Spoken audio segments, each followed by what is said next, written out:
Bienvenue à cette table ronde qui clôture notre cycle de conférences sur la résilience des entreprises. Aujourd'hui, nous allons aborder le sujet de l'impact de la crise Covid-19 sur la gestion des risques du capital humain. Depuis ses débuts, la crise a mené les entreprises à s'interroger et adapter leur programme de gestion des risques. Quelles évolutions notables identifie-t-on au sein des organisations depuis l'émergence de la Covid-19 ? Comment faut-il repenser la gestion des risques et anticiper l'incertitude? Ce sont des questions que nous allons aborder aujourd'hui. Je m'appelle Franck Baron, je suis directeur général adjoint du groupe international SOS en charge des problématiques risques et assurances. Lors de cette table ronde que j'anime aujourd'hui, nous mettrons l'accent sur ce qui a changé en termes de programme de gestion de risque et les anticipations à prévoir concernant l'évolution de l'épidémie, des futures vagues, de la reprise de l'activité de façon fractionnée, de la transformation des déplacements et l'indispensable flexibilité des entreprises face à l'évolution incertaine de cette crise. Nous aborderons aussi l'importance de la prévention et la complémentarité avec l'assurance. Donc un très beau programme aujourd'hui. Tout au long de la séance, nous vous invitons à poser vos questions dans la section prévue à cet effet.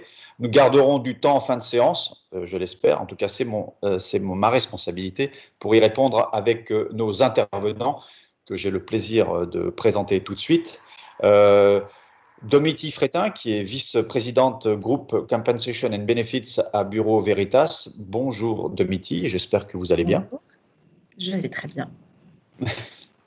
Marion Jacomet, qui est Head of Global Employee Insurance à Airbus et qui nous rejoint aujourd'hui depuis Toulouse. Domiti est à Paris. Bonjour Marion, comment allez-vous? Bonjour Franck, très bien, merci.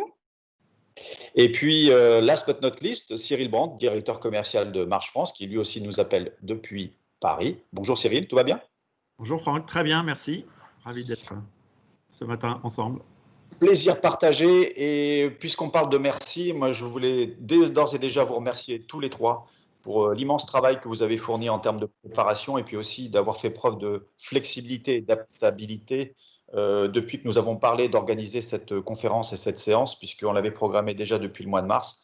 Le format a évolué au long de l'évolution de la pandémie. Donc, merci à vous pour votre implication et puis pour votre flexibilité.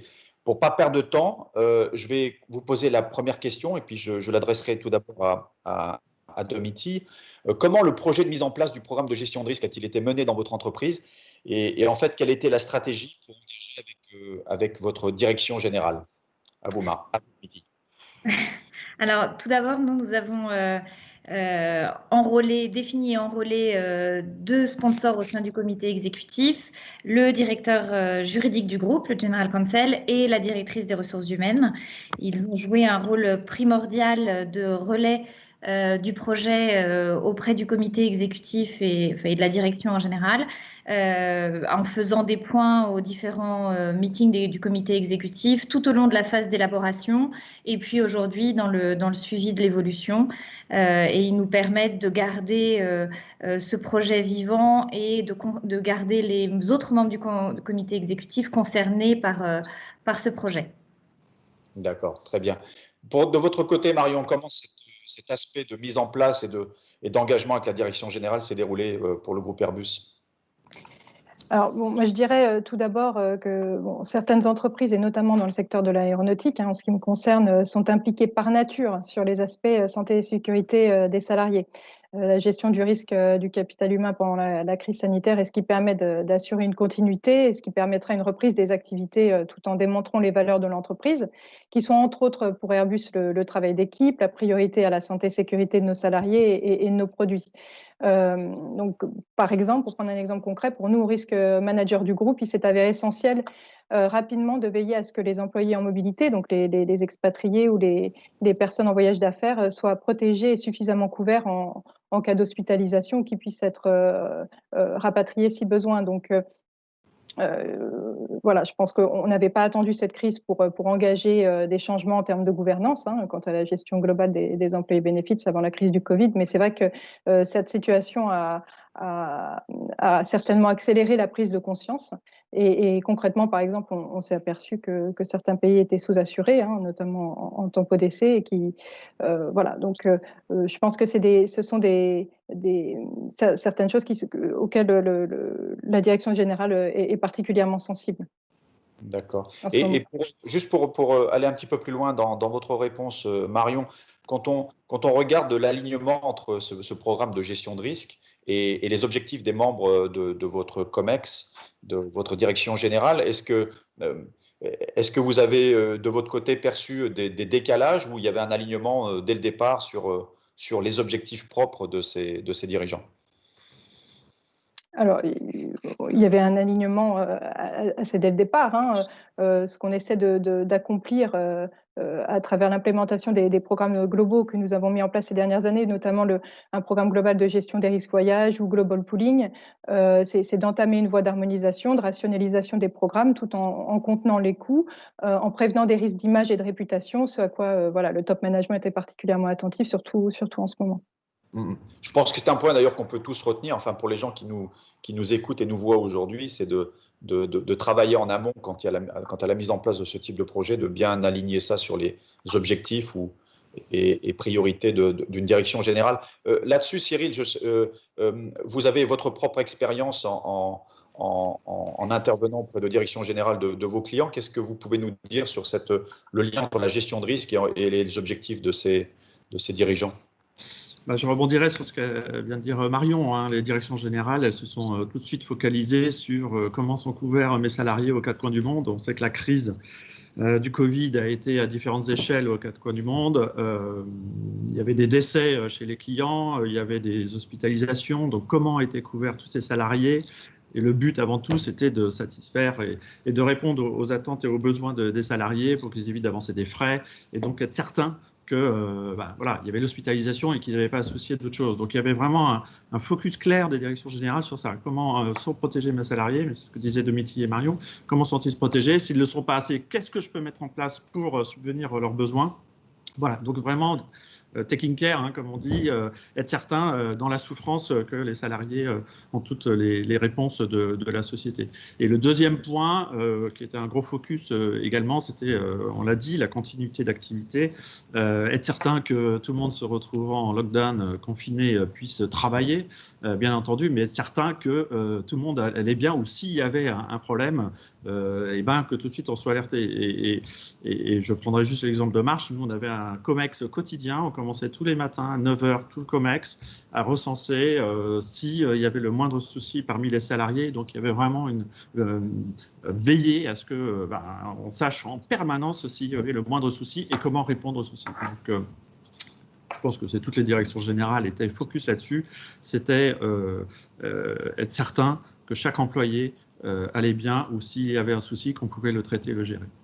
Cyril, est-ce que vous pourriez dire par rapport à cette expérience, et notamment sur le premier point que vous avez cité, en ayant les directions générales qui étaient sur le pont pour gérer ces risques-là, qu'aujourd'hui, ce type de risque et les assurances qui sont liées à ce type de risque sont un petit peu plus haut dans l'agenda de ces directions générales?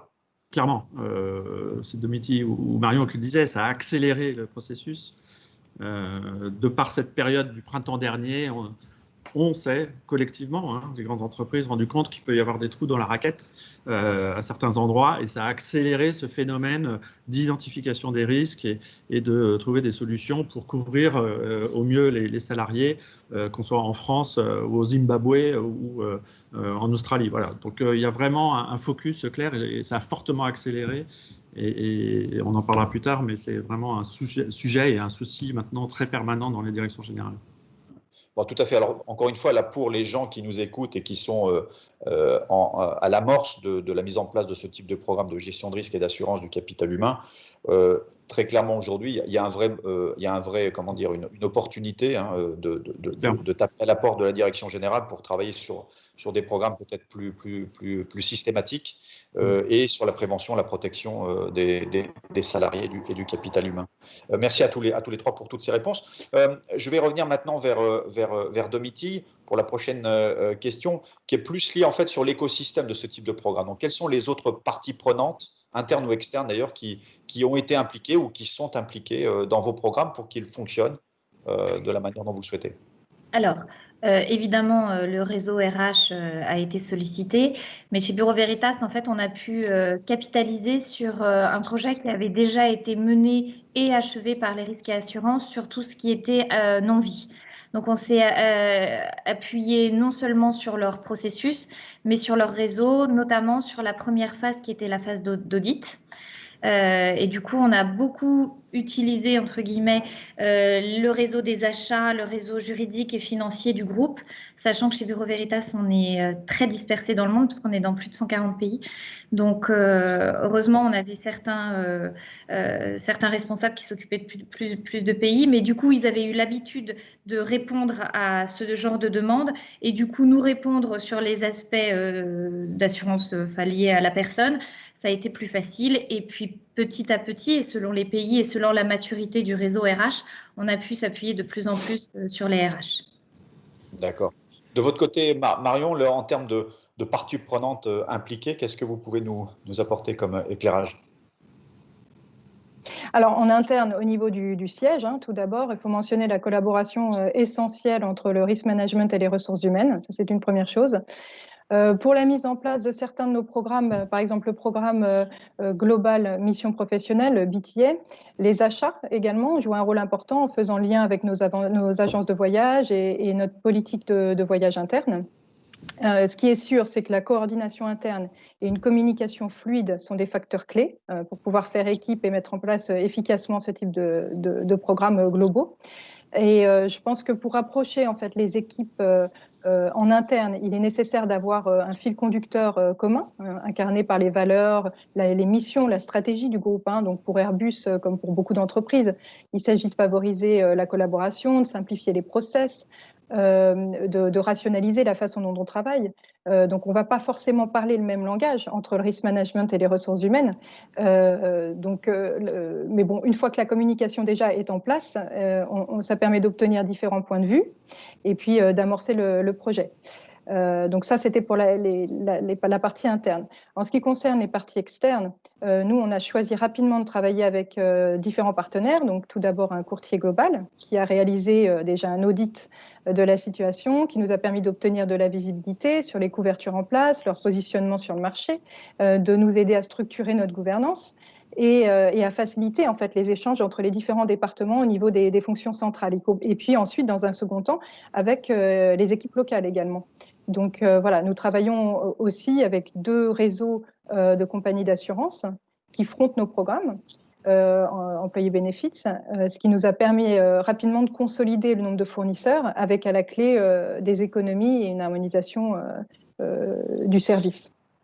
Merci Marion. Et peut-être deux petites questions pour aller un petit peu plus loin par rapport à votre réponse. Un, sur le sujet achat. En fait, souvent, les gens qui sont en charge de la mise en place de programmes de gestion de risque et d'assurance sont confrontés à une collaboration, entre guillemets, forcée avec les achats. Quelles pourraient être de votre côté les bonnes pratiques ou les conseils que vous pourriez leur donner pour que le mode collaboratif soit le plus serein et le plus sain possible entre ces 2 équipes?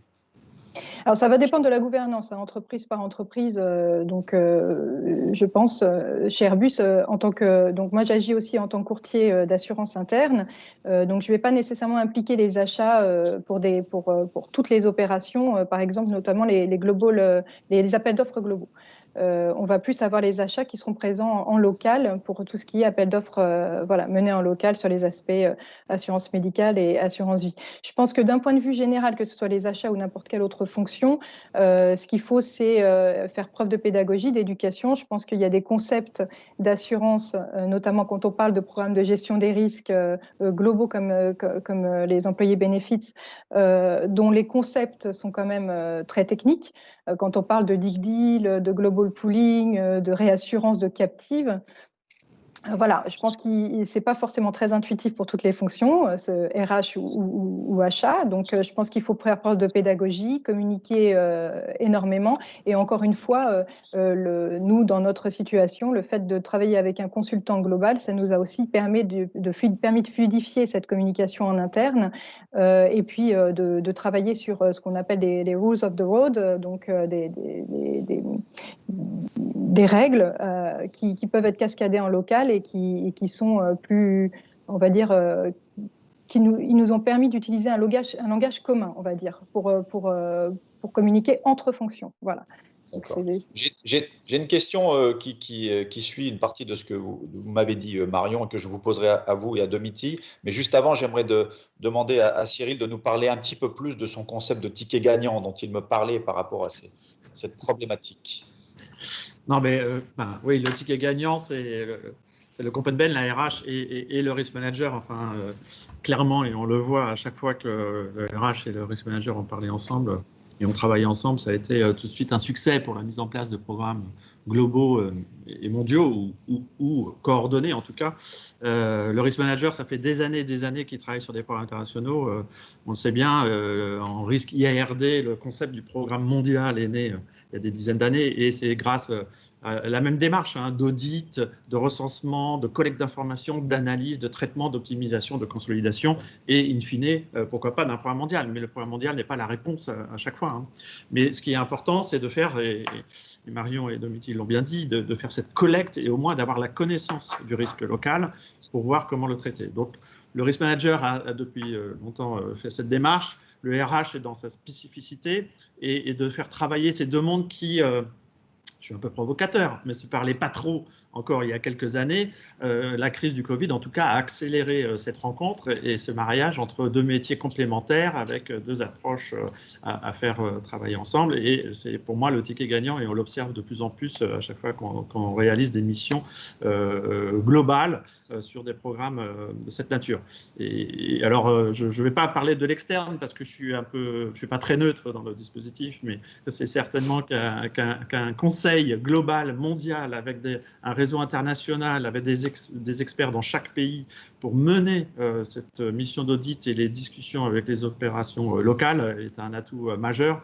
On dit toujours Think Global, Act Local. En tout cas, un partenaire capable d'accompagner les groupes dans les différents pays paraît essentiel pour mener à bien cet audit et la réflexion sur un programme mondial. Donc voilà, RH, RM, Risk Manager, CompenBen, pour nous, c'est le mariage idéal. Moi, je voudrais juste abonder, pardon de vous couper, mais abonder dans votre sens et que je travaille main dans la main avec la responsable des risques et assurances chez Bureau Veritas et heureusement parce qu'elle a une expertise que je n'ai pas. Tout le monde des assurances, pour moi, c'est pas familier et comme Marion, elle a ce rôle de courtier en assurance en interne et sans elle, je peux pas avancer. Donc, c'est primordial cette complémentarité entre le CompenBen et risques et assurances. Bon, je sais je pas rajouterais, si je peux me permettre, Franck, une autre personne qui est importante dans le dispositif, c'est sûreté-sécurité. Qu'on soit le domaine de l'IARD ou le domaine de la vie, c'est un élément clé aussi. Donc, c'est des personnes à intégrer dans le dispositif pour optimiser le schéma final et en tout cas les travaux. En tout cas, pour parler en lieu et place de mes collègues d'International SOS, il est très clair que quand des mises en place de programmes d'assistance et de prévention, protection liés à la santé et à la sécurité des employés, on voit bien que le mapping des interlocuteurs que mes collègues doivent travailler avec est de plus en plus large. Donc, tous les départements que l'on vient de citer sont bien évidemment sur le pont pour ce genre de choses et donc c'est toute une idée de coordination qui existe. Mais je voudrais juste focaliser sur une partie de ceci et notamment les assureurs et les courtiers. Donc je demandais à Cyril de se boucher les oreilles parce que je vais poser la question à Marion et à Domiti. Marion et Domiti, la crise qui s'est déclenchée suivant les régions, on va dire depuis janvier-février, qu'est-ce que vous avez pu voir comme évolution du comportement de vos assureurs, courtiers, conseils et consultants? Est-ce que vous avez trouvé à la hauteur de la crise le support que vous avez obtenu? Comment ça s'est passé pour vous respectivement? Je vais peut-être commencer par vous, Domiti. Pour nous, ça s'est passé tout en douceur. Malheureusement, nous avons eu à déplorer une quinzaine de décès liés à la Covid dans le monde et on a été extrêmement bien accompagnés. On a eu beaucoup de chance parce que tous les pays concernés, on avait une couverture suffisante parce que notre projet on n'a pas fini de tout développer et tout, parce qu'encore 140 pays, c'est très long. Et on a été très bien accompagnés. Des bonnes réactions de la part de tout le monde. Donc voilà, rien à dire. Tout s'est bien passé. Bon, donc Cyril peut écouter. Et Marion? Donc, nous, c'est vrai que le mandat qu'on avait donné à notre courtier global s'est avéré très utile puisque de façon très proactive, en fait, ils nous ont tout de suite alertés sur la situation dans certains pays où on avait des polices d'assurance santé, par exemple, qui excluaient les risques de pandémie et d'épidémie. Et grâce, effectivement, à l'approche centralisée globale, on avait une force de frappe qui était un peu plus importante que si on avait chaque filiale qui allait indépendamment négocier au cas par cas dans son coin, voilà, la levée de ces exclusions. Donc, on a pu lever l'ensemble des exclusions dans l'ensemble des pays. Donc, ça, c'était vraiment un point très, très important. Donc, d'où encore l'avantage d'avoir cette approche centralisée et de travailler, je pense, de mon point de vue en tout cas, avec un consultant global. Merci. Peut-être un complément là-dessus, Cyril. Vous êtes très bien placé pour voir comment le marché de l'assurance se comporte, cette industrie se comporte depuis le début de la crise. Qu'est-ce que vous pouvez en dire de votre côté? Je ne peux que confirmer ce que je viens d'entendre. Enfin, l'approche globale, mais c'est pas tant que le courtier conseil, c'est aussi les assureurs. On en a parlé. Alors, on a la chance d'avoir des assureurs qui sont de plus en plus globaux aussi, qui peuvent apporter un réseau international le plus dense possible. Même si les assureurs sont dans une situation dite compliquée, ils sont là pour apporter leur réseau international. Non, je milite pour l'approche globale, mais c'est pas du top-down, hein, c'est du bottom-up. C'est-à-dire qu'on fait travailler le local, on recense et on arrive avec une solution, et c'est pas on impose une solution. Enfin, l'adhésion est très importante dans ce domaine-là, que ce soit en IARD ou en vie. L'adhésion locale est très importante et l'approche globale avec un acteur mondial fait que localement ils peuvent se parler et de la même voix que ce que le global, le central indique. Donc c'est la force d'un réseau international, c'est qu'on parle tous d'une même voix, que ce soit au niveau central qu'au niveau local. Et ça, on insiste énormément là-dessus. Cyril, j'ai prévu quelques questions surprises ou pièges pendant cette entrevue que nous avons longuement préparée. Merci. Mais quand même un petit peu de surprise, c'est toujours bien. Bien évidemment, la première, ce sera pour vous, Cyril. On a vu une aggravation très forte, très marquée du marché de l'assurance, notamment sur la partie non-vie, sur la partie IARD, comme on le dit dans le jargon. Qu'est-ce qu'on peut en dire sur les programmes, sur la partie du marché d'assurance qui supporte des programmes de gestion de risque de capital humain, donc de type vie, frais médicaux, invalidité, accident, et le BTA aussi, bien sûr, assurance voyage? Alors, le marché n'est pas dans les mêmes soubresauts, parce qu'en non-vie ou en IARD, c'est un marché, on va dire, détestable. S'il y a des risques managers qui sont connectés, ils le vivent au quotidien. On fait un gros pushback auprès des marchés des assureurs, puisqu'on parle de majoration à double chiffre, mais de façon importante parfois. Donc, on a un marché qui est en excès surréactif par rapport aux tendances précédentes. En assurance vie, on est régulièrement dans une croissance contenue, mais toujours en croissance. Et on observe des augmentations, on va dire, régulières des prix, mais sans soubresaut, sans cataclysme, comme on peut le voir en non-vie. Donc, je dirais une approche plus sereine dans la négociation par rapport à la non-vie où on est plus dans le combat. D'accord. Marion et Domiti, vous souscrivez à ce sentiment que sur la partie, on va dire, vie, le marché d'assurance est un petit peu plus raisonnable? On s'est un peu battu quand même. Mais est-ce que vous avez gagné? Oui. Donc, ils ont été plus raisonnables alors. Et pour vous, Marion? Oui, je vois bien par rapport à mes collègues qui sont sur les parties plus property, casualty, liability. C'est sûr que même si le marché peut se durcir et puis que nous, on doit faire face aussi au phénomène d'inflation médicale qui est assez difficile à gérer également d'un point de vue renouvellement. Mais bon, on n'est pas dans les mêmes, effectivement, problématiques, c'est sûr. D'accord. Merci à vous trois d'être rentrés dans le détail de cette partie-là de notre conversation. Airbus et Bureau Veritas sont des structures très internationales et je crois qu'aujourd'hui les ETI, même de petite taille, ont toutes des intérêts ou des expositions à l'international. Donc c'est plus tellement un sujet de taille, mais c'est vraiment l'expansion des business représentations commerciales ou opérationnelles qui le font. Justement, dans le cadre de structures internationales, comment avez-vous obtenu l'adhésion de toutes les personnes impliquées? Et en fait, j'aimerais insister surtout sur le sujet de la relation entre le global et le local, qu'on a déjà évoqué plusieurs fois, mais j'aimerais qu'on aille un petit peu plus loin dans cette question-là. Et je commencerai peut-être par vous, Marion, si vous le voulez bien. Alors, dans notre cas, en fait, c'est vraiment la collaboration au niveau central qui a facilité ensuite l'adhésion au projet au niveau local. Je pense que le message, de toute façon, est plus audible quand plusieurs départements au niveau du siège collaborent et ensuite parlent d'une seule voix, en fait. Quand la stratégie, nous, de notre côté, IBI a été amorcée et que nous avons commencé à vouloir cascader en fait les bonnes pratiques dans les pays et dans les filiales, nous nous sommes aperçus qu'en fait nos interlocuteurs locaux appartenaient à des fonctions différentes et qui pouvaient varier d'une entité à une autre et d'un pays à un autre. Donc ça passait par les achats, comme on en a déjà parlé, le juridique, les RH, la finance.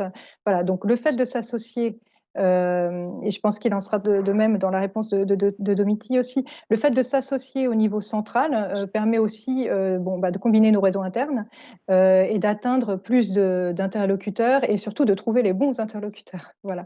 Par contre, c'est vrai qu'en termes de challenge, ce qu'on a remarqué aussi, c'est que c'est au niveau des partenariats existants en local. C'est vrai que les partenariats existants avec un courtier tenant ou un assureur tenant, on peut sentir de la part de nos bureaux locaux une certaine réticence au changement, surtout quand on a une technologie qui est également en place avec les polices d'assurance. Je pense par exemple aux plateformes de Flexible Benefits. Quand on a aussi des arrangements financiers particuliers, comme une participation aux bénéfices, un medical trust, voilà. Donc là, la gestion du changement est plus lourde et une relation de confiance s'est installée en local. Donc ça va être plus compliqué. Donc dans ce cas-là, moi, ce que je conseillerais, en tout cas, c'est ce qui a marché pour nous, c'est de faire preuve vraiment de pédagogie. La communication, c'est ça que vous allez m'entendre le dire plusieurs fois au cours de cette table ronde, la communication, quitte à se répéter.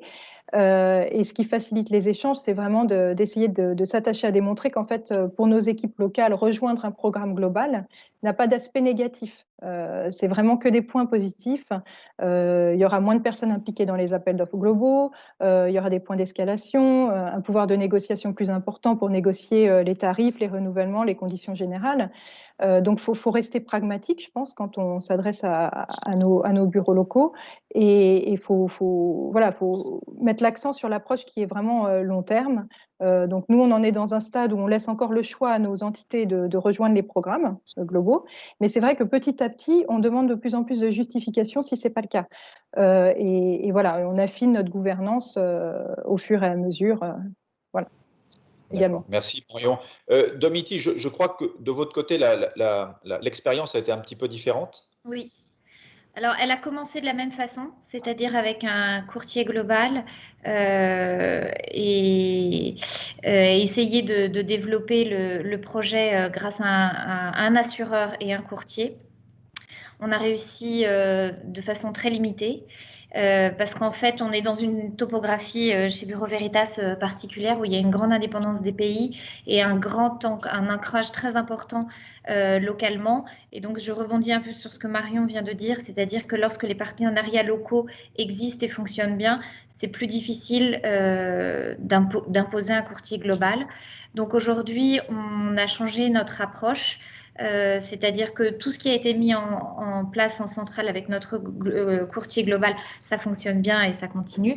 Et après, sur la base du volontariat, on sollicite les régions et les pays, on les encourage à nous solliciter pour améliorer leurs services. Et lorsqu'on peut arriver à les faire rejoindre le courtier, on le fait. Et sinon, on respecte les choix locaux pour essayer d'assurer le meilleur service en local. Voilà. Donc nous, on est resté sur plus un accompagnement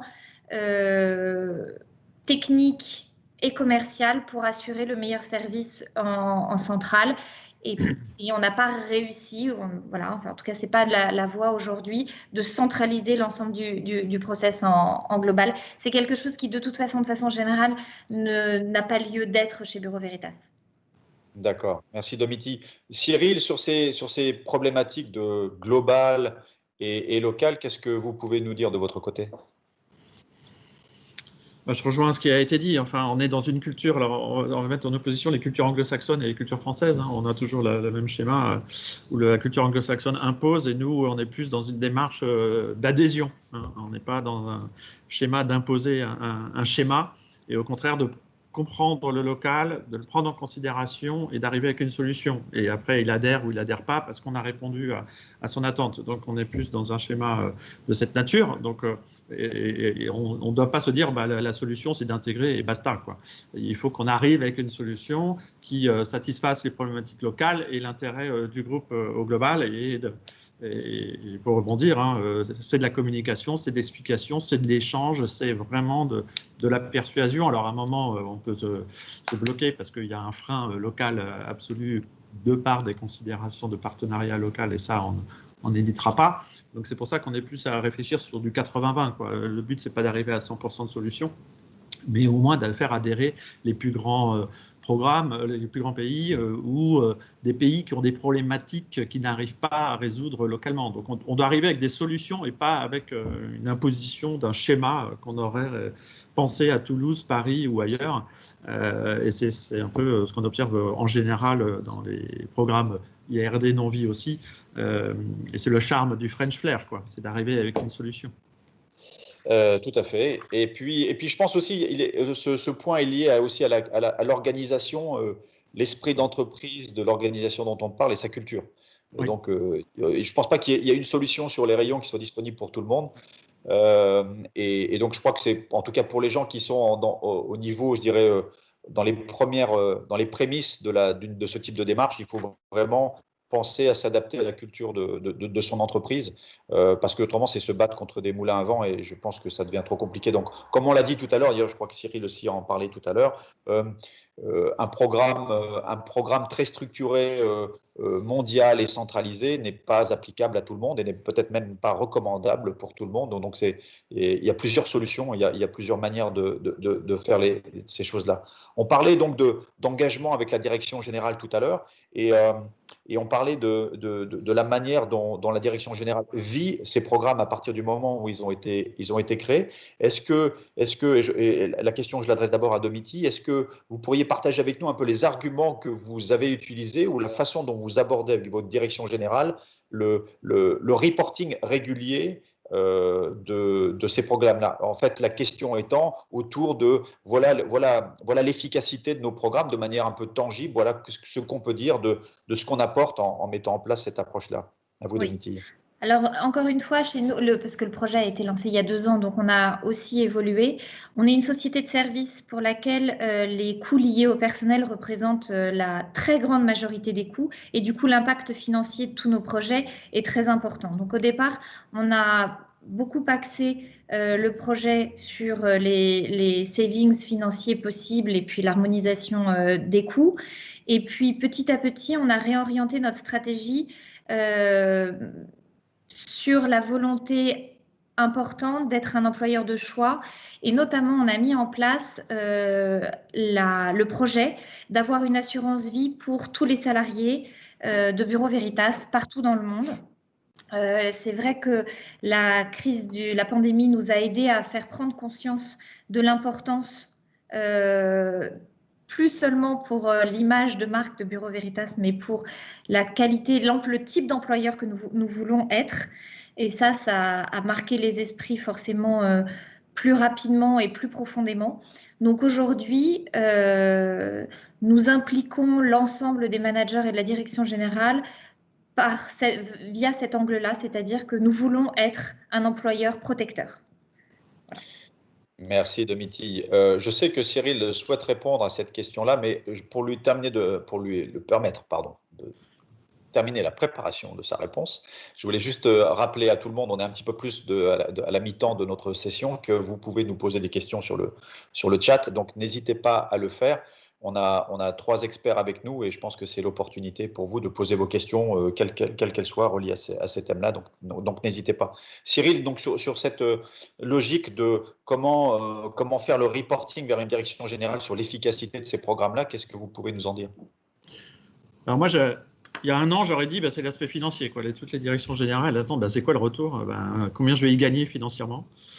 Et on l'a dit, on le redit, la crise du Covid a changé, je dirais, le balancier. C'est maintenant comment je peux protéger mieux mes salariés. Domitille le dit, c'est comment je peux être exemplaire, moi, société, pour que tous mes salariés soient le mieux protégés. Voilà. Donc, on est passé d'un sujet financier, même s'il demeure important, notamment avec la crise économique, à un sujet plus de protection de la personne et de chaque salarié pour leur apporter la meilleure couverture, meilleure solution. Donc il y a un changement de balancier, même si on sait que le financier va vite revenir sur le devant de la scène, malheureusement, ou pas, mais en tout cas c'est un critère évidemment à prendre en compte. On a quand même plus maintenant du qualitatif que du quantitatif. Voilà. Bon, c'est vraiment un point important et c'est d'où ce travail très important d'audit des situations locales pour répondre avec un schéma qui correspond à améliorer, confirmer les couvertures en place ou à mettre en place. Voilà. C'est ce que je voulais dire. Quand même, l'effet de cette crise du Covid a changé un peu le balancier. Merci Cyril. Et bien sûr, je n'ai pas oublié Marion et je sais que Marion avait 2-3 points qu'elle souhaitait évoquer sur ce thème du reporting lié à l'efficacité de ces programmes-là. Qu'est-ce que vous pouvez nous en dire, Marion? Alors, déjà, je suis tout à fait d'accord avec donc, ce que Domitille et Cyril ont mis en avant. Il n'y a pas forcément que les aspects financiers, même si on tend vers ces aspects-là dans un premier temps, parce que c'est ce qui est mesurable et quantifiable plus facilement, on va dire. Donc nous, effectivement, on a mis en place ces programmes il y a 3 ans. On partait, le groupe Airbus, en gros, c'est 227 entités réparties dans 50 pays du monde. Donc déjà, dans un premier temps, rien qu'en rationalisant les assureurs pays par pays et les mandats de courtage en local, on est arrivé tout de suite à rationaliser et à faire des économies. Donc ça a été un premier argument et c'était facilement quantifiable. Sur le long terme, là je parle vraiment de l'organisation du groupe Airbus. Peut-être que les aspects financiers vont être un petit peu moins impactants parce qu'on a une histoire très européenne qui implique en fait 80% de nos effectifs, nous, sont situés dans nos 4 pays fondateurs que sont la France, l'Allemagne, l'Angleterre et l'Espagne, où nos programmes d'assurance sont donc déjà découlent de négociations avec les syndicats, sont très matures, bien suivis, compétitifs et déjà assez efficaces en termes de coûts. Mais sur les aspects financiers, au-delà de vraiment des cost saving, on cherche, comme je l'ai dit précédemment aussi, et surtout en ce moment, à contenir les effets de volatilité, les augmentations de coûts induits par l'inflation médicale qui est observée de ces dernières années, et notamment pour nos bureaux en Asie, par exemple à Singapour ou en Malaisie. Donc on cherche vraiment, et particulièrement en ce moment, une stabilité, une prédictibilité des budgets d'assurance. Au-delà des aspects financiers, effectivement, après, il y a d'autres types de risques, les risques RH, les risques d'image, de réputation, qui peuvent être atténués grâce à l'implémentation de ce type de programme. Mais c'est vrai que c'est plus difficilement mesurable et quantifiable. Donc, c'est toujours difficile de donner une idée du coût d'un risque qu'on a réussi à éviter finalement, en quelque sorte. Voilà. D'accord. Mais c'est effectivement le grand paradoxe d'avoir une approche solide en prévention et en protection, c'est que les effets dramatiques des événements qu'on a réussi à prévenir ou à protéger se font moins visibles. Et donc, d'où l'importance de la communication dont vous parliez, de rendre toujours visibles les avantages et je dirais tout ce qu'on a réussi à éviter dans cette problématique-là. On a plusieurs questions qui arrivent et je vais tout de suite en prendre une. La première qui est liée notamment au sujet de la hiérarchisation des risques en entreprise. Est-ce que de là où vous êtes, donc Marion, et je vais commencer avec vous, Marion et Domitille, de là où vous êtes, est-ce que vous avez pu voir évoluer la hiérarchisation des risques depuis le début de la pandémie? Est-ce que les problématiques dont nous parlons sont devenues, je crois deviner la réponse, mais est-ce que vous avez vu une priorisation plus importante sur le capital humain, la santé, la sécurité des employés? Je vais peut-être poser la question d'abord à Domitille.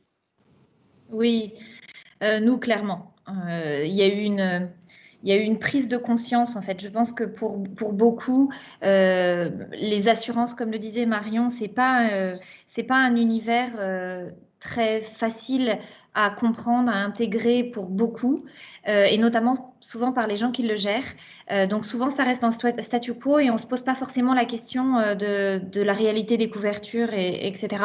Et là, clairement, la pandémie a fait réaliser que c'était vraiment un sujet capital sur lequel on était tous obligés de se pencher, et tous ceux qui n'avaient pas le temps de s'en occuper ont trouvé le temps. Donc clairement, oui, la hiérarchie et la prioritarisation de ce sujet a été bouleversée et est devenue un des enjeux majeurs et un des sujets majeurs de discussion dans la gestion des risques, clairement. Et pour vous, Marion, est-ce que vous avez vu une évolution dans ce domaine ?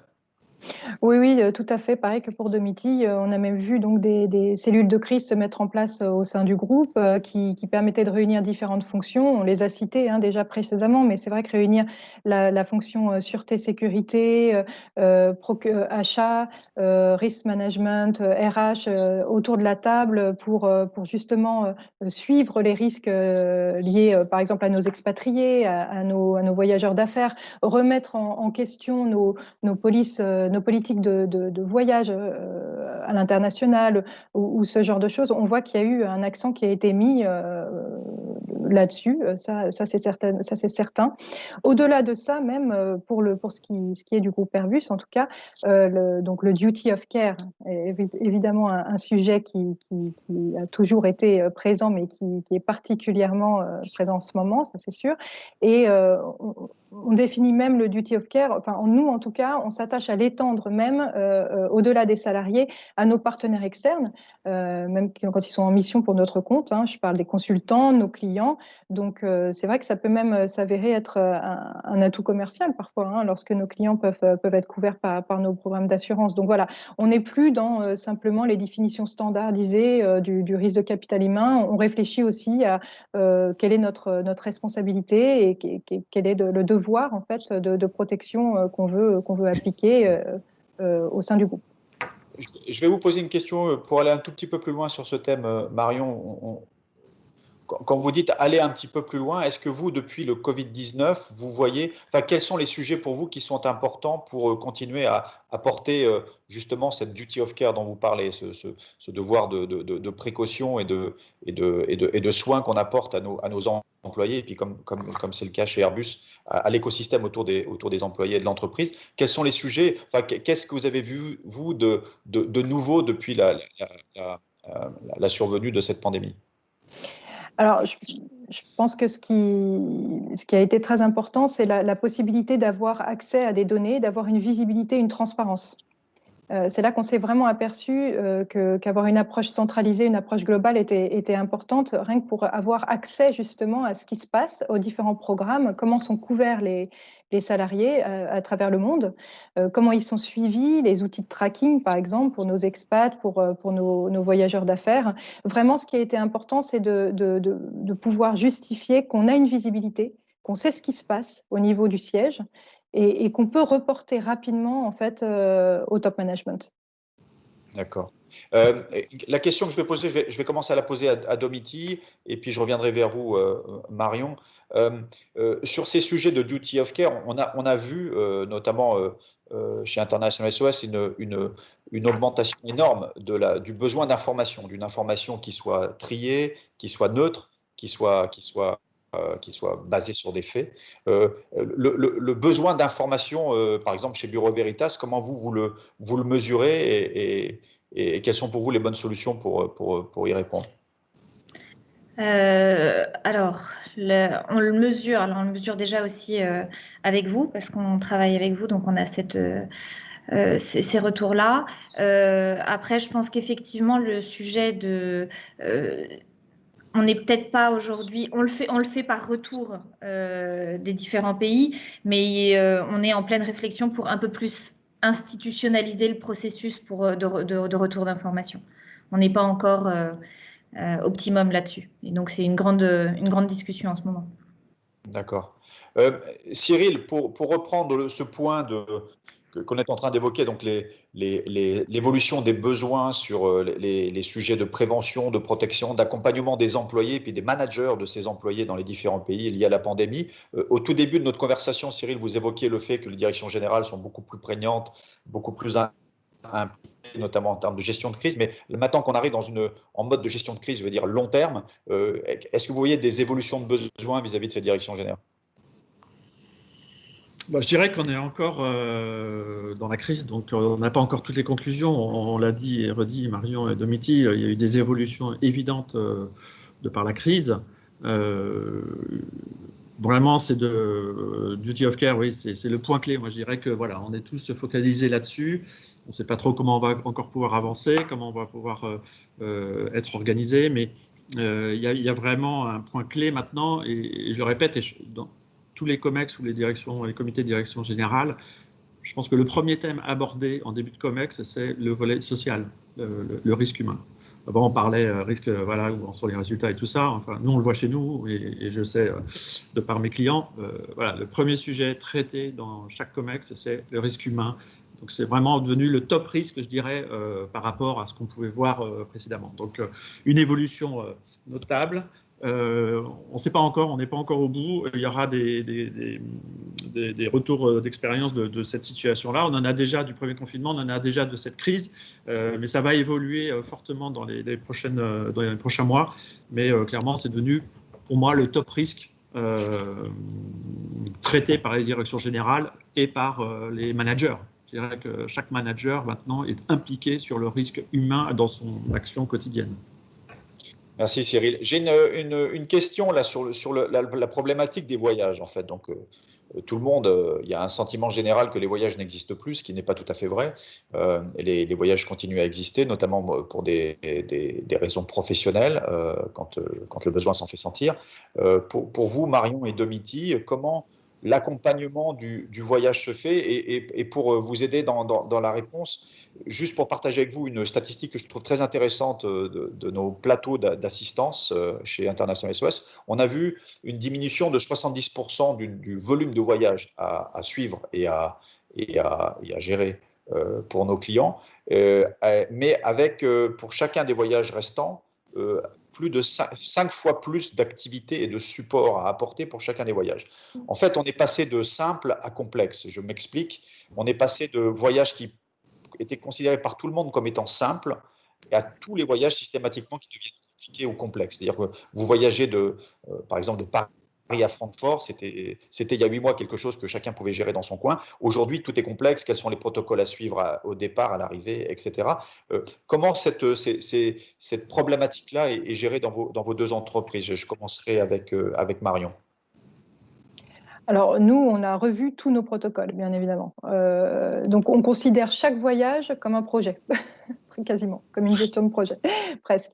En tout cas, c'est ce qu'on demande aux employés de faire, c'est de voir chaque voyage à l'international, notamment, comme une gestion de projet. Donc, on a établi des travel checklists avec un certain nombre de choses à vérifier en amont du voyage. Donc, on a revu tous nos protocoles, notre police interne de politique de voyage. Donc, on travaille avec les achats, on travaille avec la santé, la sécurité. Voilà, on travaille avec toutes les fonctions RH également, bien sûr. Par exemple, on va s'attacher à vérifier. Donc, on va déjà mettre en place un système donc, on travaille avec vous, International SOS aussi là-dessus. Essayer de mettre en place pays par pays un système de monitoring. Donc, on va vérifier, par exemple, comment effectivement il y a beaucoup moins de voyages. Vous l'avez dit, Franck, mais ces voyages, justement, puisqu'ils ont encore lieu, sont critiques, notamment pour l'activité. Il faut s'assurer que chaque voyage ne va pas entraîner une interruption de l'activité. Donc, par exemple, on va surveiller les règles de quarantaine. On va essayer de faire en sorte d'éviter des quarantaines préventives, donc pour assurer une continuité de l'activité. Voilà, c'est le type de choses qu'on va surveiller, nous, d'un point de vue central. Mais c'est sûr qu'on a dû réadapter notre façon de considérer le risque voyage dans sa globalité. Et pour vous, Domitille? Alors nous, c'est la même chose. On a, je pense, un protocole très similaire qu'on a fait évoluer. Uniquement les voyages ultra nécessaires sont validés. On travaille beaucoup avec vous pour préparer les voyages, et c'est le pôle santé-sécurité qui gère les autorisations. Mais effectivement, c'est extrêmement limité et c'est à peu près les mêmes éléments que chez Airbus. Hein, c'est vérifier les histoires de quarantaine, vérifier. Voilà. Et vraiment, il faut que ce soit des voyages indispensables. D'accord. De votre côté, Cyril, vous, est-ce que vous voyez, alors peut-être d'abord pour l'entreprise Marche en tant que telle, mais aussi globalement en tant que courtier sur des problématiques de type assurance voyage, par exemple, est-ce que vous voyez, vous, une évolution ou des besoins au-delà du volume et en tenant compte, bien évidemment, que si on a obtenu récemment, ces derniers jours, des bonnes nouvelles sur la création et le développement de vaccins qui pourraient permettre de faciliter encore un peu plus les voyages, comment vous le voyez, vous, de votre côté?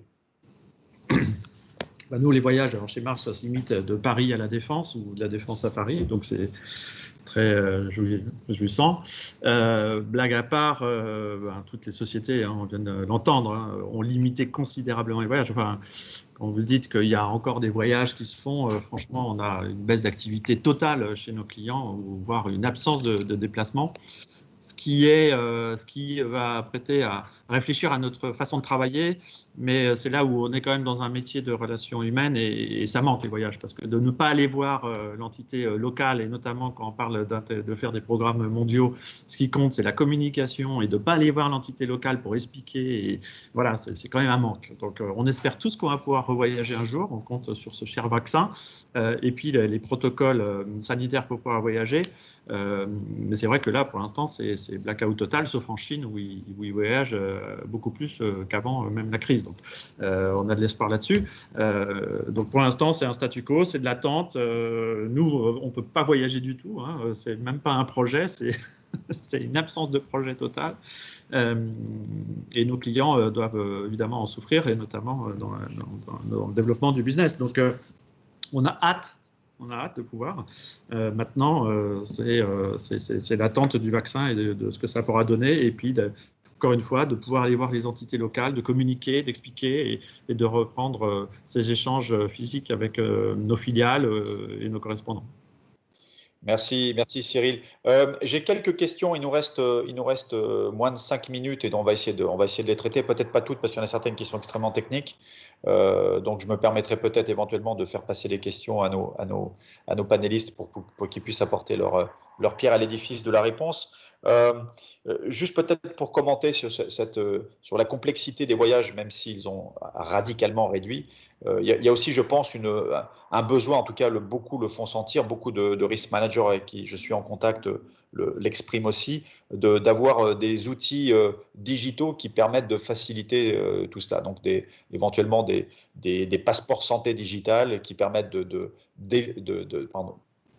prouver que vous avez fait les tests pour l'instant et que vous êtes négatif et donc vous pouvez voyager, ou éventuellement demain avec le vaccin de pouvoir prouver que vous avez été vacciné. Donc il y a plusieurs solutions qui existent. Je sais que International SOS, nous travaillons avec une entreprise qui développe un produit qui s'appelle EOK Pass, qui est déjà développé pour plusieurs entreprises. Mais il y a, je pense, là aussi, on parlait de moyens à mettre en œuvre. Je pense que la technologie, là aussi, peut aider à faciliter le retour, entre guillemets, à la normale pour les voyages. Je reviens vers les questions. On a une question qui est liée au télétravail, en fait. Et le télétravail à l'international. Et alors, je ne sais pas si on a un expert, donc dites-moi si ce n'est pas le cas et puis on passera. Le risque fiscal individuel et corporate dans le cadre du télétravail à l'international. Donc, je comprends de la question que quelqu'un, par exemple, qui est supposé travailler à Singapour, par exemple, aujourd'hui, se trouve en France.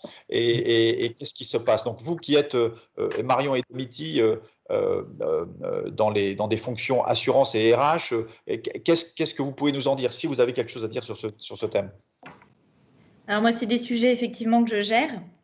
Et en fait, alors s'agissant du traitement fiscal du télétravail, en fait, nous, la réponse que nous avons eue de nos fiscalistes, c'est que la source du travail restant, par exemple pour je sais pas, quelqu'un qui a un contrat français et qui est parti en télétravail dans son pays d'origine, le revenu reste de source française, donc la fiscalité ne change pas. Donc en fait, de ce que j'ai compris de façon globale, la fiscalité ne sera pas impactée par le télétravail, puisque la source du revenu reste celle du contrat d'origine. D'accord. Marion, quelque chose à ajouter sur ce thème? Non, je pense que ça va être aussi pas mal du cas par cas. Si on a des collaborateurs qui décident de faire du télétravail dans leur pays d'origine, tant qu'on est en Europe, je pense que les problématiques sont un petit peu moins complexes.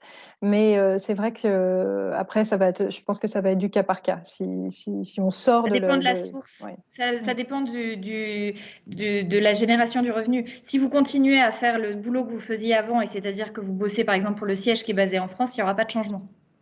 D'accord. C'est une règle fiscale claire. Hein. Je vais me permettre de poser deux petites questions parce que je voudrais essayer de garder le timing aussi serré que possible. Deux petites questions en fait qui sont liées, qui sont très concrètes et qui sont liées à la conversation voyage que l'on vient d'avoir. Première question, à quelle date préconisez-vous de limiter aussi drastiquement les voyages internationaux et quid des déplacements domestiques en France? En fait, comment est-ce que vous organisez et quels sont je dirais les hard stops que vous vous donnez pour dire on peut voyager ou pas à l'international et pour les déplacements domestiques en France? Marion, peut-être, pour commencer? Nous, on n'a pas nécessairement de hard stop. On va vraiment regarder presque au cas par cas, en fonction de la criticalité du déplacement pour le business, pour les aspects commerciaux.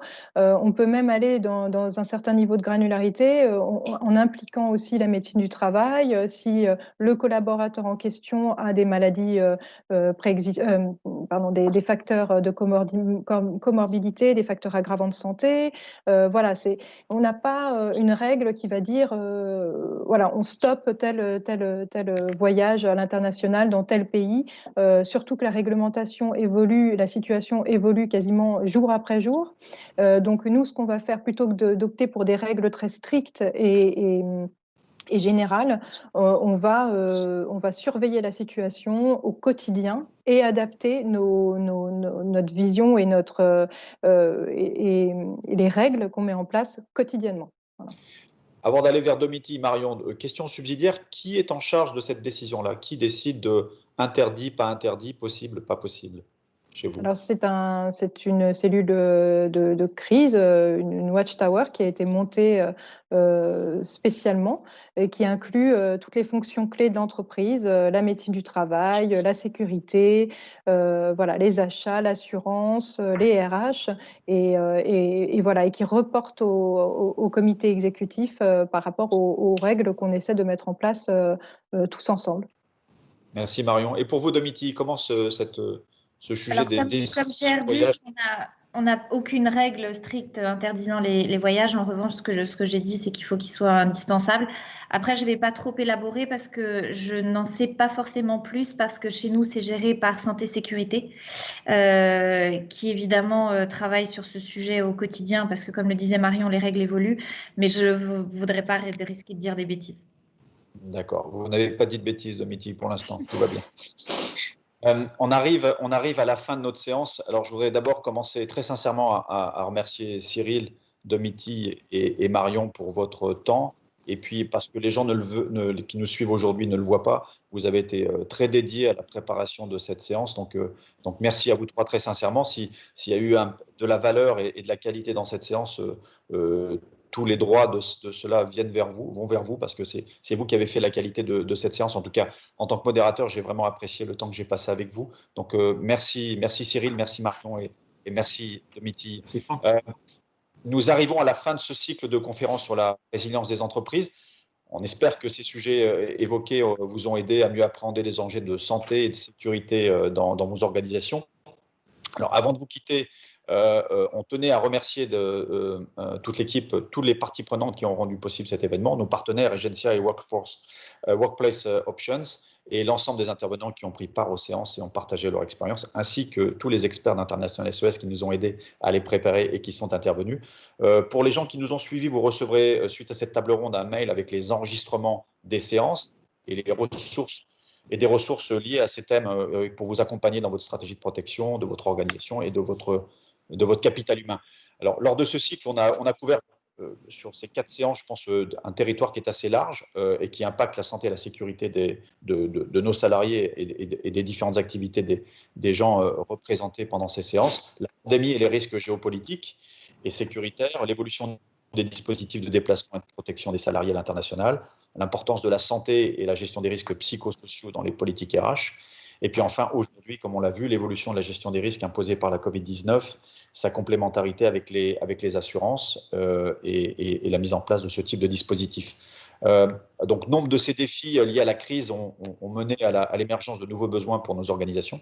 Je pense que ça, c'est très clair, et notamment le besoin de conseil et d'accompagnement des dirigeants et des managers pour évaluer les risques dans cet environnement qui est d'une complexité croissante. Je crois que personne ne pourra le challenger ce point. Mais il y a aussi, je pense, une attente forte des salariés de nos organisations respectives, qu'ils soient à l'étranger, en déplacement, mais aussi en France, sur site ou en télétravail, de travailler dans un environnement de travail qui soit sûr. Je crois qu'il y a une vraie demande de sûreté, au sens global du terme, dans l'environnement de travail, qu'il soit à domicile, au bureau ou en déplacement. International SOS, que je représente aujourd'hui, vous accompagne ainsi pour préserver la continuité de vos activités avec notre nouveau programme qui s'appelle Résilience. Et je crois que le thème et le nom est très bien approprié. N'hésitez pas à en parler avec votre responsable de compte chez nous ou à consulter notre site internet www.internationalsos.com, je le connais par cœur, pour savoir plus. Encore une fois, merci Dimitri, merci Marion, merci Cyril, merci à toutes les personnes qui nous ont suivis aujourd'hui. Et puis, comme je le fais à chaque fois que j'interviens, je terminerai en vous disant, prenez soin de vous et de vos proches. À très bientôt. Au revoir. Au revoir, merci beaucoup. Au revoir, merci.